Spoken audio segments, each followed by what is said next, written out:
ইব্রাহিম আলাইহিসসালামের হৃদয়স্পর্শী দোয়া সূরা ইব্রাহিম।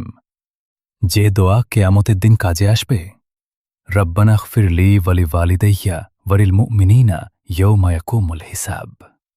হে আমাদের প্রতিপালক, আমাকে, আমার পিতামাতাকে এবং সকল মুমিনকে ক্ষমা করুন যেদিন হিসাব কায়েম হবে। এই আয়াতটা হযরত ইব্রাহিম আলাইহিসসালামের একটি বড় দোয়ার অংশ। তিনি শুধু নিজেদের জন্য না, বরং ভবিষ্যৎ প্রজন্মের জন্য আল্লাহর কাছে ক্ষমা চাইছেন।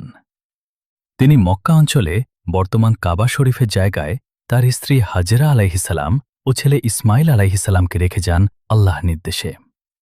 তারপর তিনি আল্লাহর কাছে অনেক দোয়া করেন। ইব্রাহিম আলাইহিসসালাম শুধু নিজের জন্য না, সবার জন্য দোয়া করেছেন। পরিবার, সমাজ, ভবিষ্যৎ প্রজন্ম সবাইকে নিয়ে চিন্তা করেছেন। আল্লাহর কাছে ক্ষমা ও হেদায়েত চাওয়া সবচেয়ে গুরুত্বপূর্ণ।